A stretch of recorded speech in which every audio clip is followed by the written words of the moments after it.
The way to stop discrimination on the basis of race is to stop discriminating on the basis of race. Wise words from Chief Justice John Roberts. And today, the Supreme Court finally acted on them. Finally. In a 6-3 ruling today, the Supreme Court just struck down Louisiana's majority black congressional district, saying that it relied too heavily on race. And this isn't just about Louisiana, because this is now a green light for Republican-led states across the South to start redrawing maps that Democrats have been using for decades to carve up districts based on skin color and skin color alone. Some estimates put up to, I think, 19 Democrat seats immediately at risk. But let's just call this what it is. Democrats have been racially gerrymandering districts for years, grouping black voters into these squiggly little congressional ghettos, not to help them, but to guarantee Democrat seats. And then they have the audacity to call us the R word. Anyway, today, the court said that's enough. You don't fix racism with more racism. And Justice Clarence Thomas went even further, saying that he would have eliminated Section 2 challenges to districting entirely, because drawing district lines based on race was never what the Voting Rights Act was supposed to do in the first place. Now, of course, the Democrats are melting down, and it's quite a sight to see, but that really tells you everything you need to know, because when you're this upset that you can no longer sort people by skin color, you were never fighting for equality in the first place. You were fighting for power.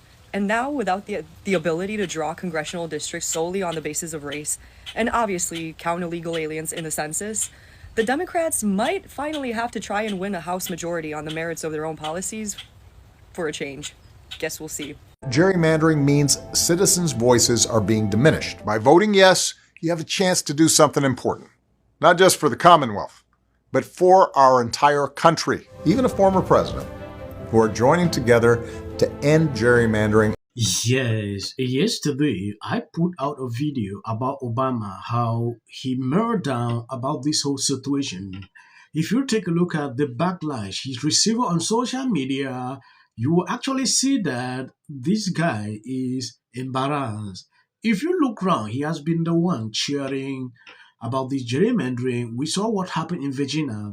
Now taking a look at this, Louisiana Governor Jeff has suspended primary elections until July after the U.S. Supreme Court decision declared race-based district unconstitutional. Allowing elections to proceed under an unconstitutional map will undermine the integrity of our system and violate the right of our voters.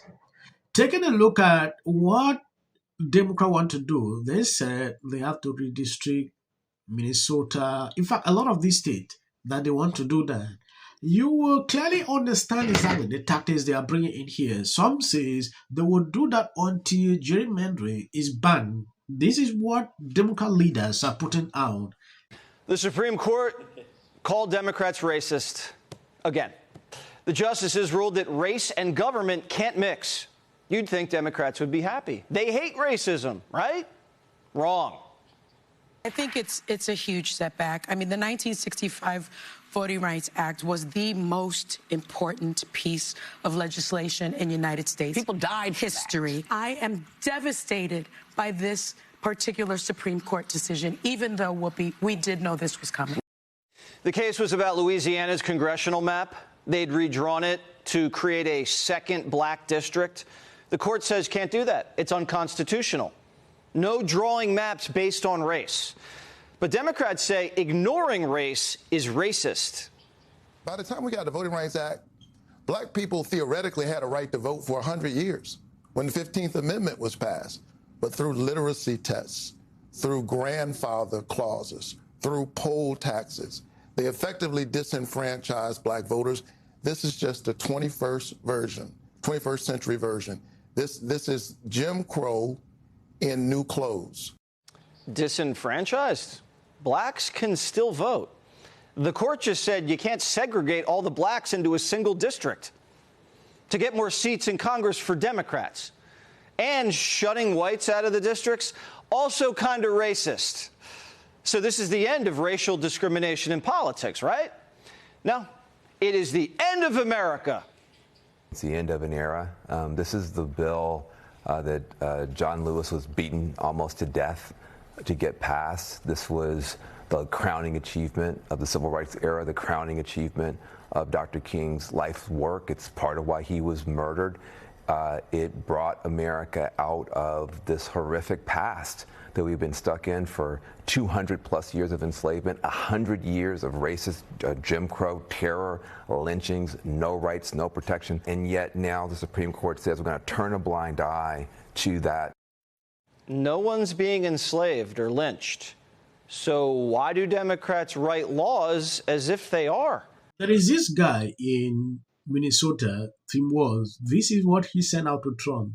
Why the Trump administration sees voting as a threat.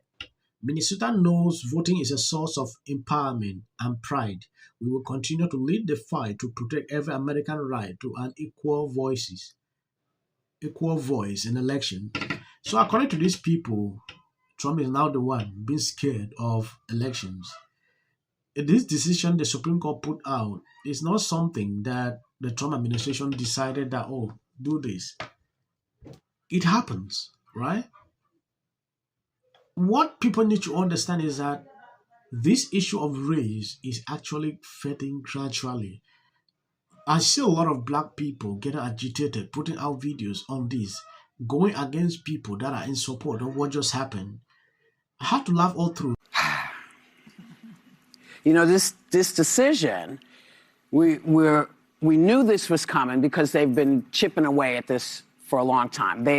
The court said, you know, there's no problem with race anymore, and yet we're fighting every day talking about Project 2025. We know what's happening, and it's happening, it's going to start happening to women as well. Obama is clowning himself. According to this guy, Barack Obama was on statewide TV in Virginia, D.C. for 3 weeks in April, pushing an unconstitutional gerrymandering. Now he expects us to believe he is against gerrymandering. He is been clowning us. If you take a look at why people are getting angry with Obama, you can clearly see that he is now here sounding different. Today's Supreme Court decision effectively got a key pillar of the Voting Rights Act, freeing state legislative to gerrymandering legislative district to systematically dilute and weaken the voting power of racial minorities, so long as they do it under the guise of partisanship rather than explicit racial bias. And it serves as just one more example of how a majority of the current court seems intent on abandoning its vital role in ensuring equal participation in our democracy and protecting the right of minority groups against majority overreach. The good news is that such setbacks can be overcome, but that will only happen if citizens across the country who cherish our democratic ideas continue to mobilize and vote in record numbers, not just in the upcoming midterm or in high-profile races, but in every elections and every level. Obama here is sounding different. I believe you've seen the short clips about what he has been saying during the past years. Oh, we are ending. Oh, go out there and vote. You know, he is changing tone every single time. When African-American Carrie Meek, a Democrat, and Lincoln Diaz-Balart, a Republican Latino, Cuban-American, joined forces because there was no adequate representation for the Hispanics in South Florida or the African-Americans in South Florida. And they joined forces, and we got those districts. And today, there's 3 Cuban-Americans from South Florida, in part thanks to that decision and the fact that those 2 different parties and the partisans joined and banded together and fought for that equal representation. Solve the issue of, should we be dividing people up by race? Should we be saying only a certain race can represent a certain racial demographic? That is inherently racist to do. We've been doing it this way for decades. That's the racist piece. No. This is fixing it, in my opinion.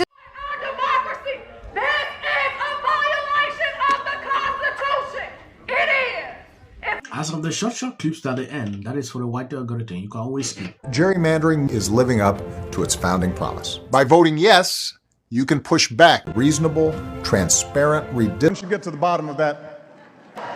Believe that he targets journalists and believe that he is unable to laugh at him. Inside, they started. It'll be more access to the leader of the free world. This week, which was the state of Virginia, they gerrymandered the state. And I have to sound like a 5-year-old, but Trump started it. The win in yesterday's redistricting. It's going to lose their congressional representation. How do you think?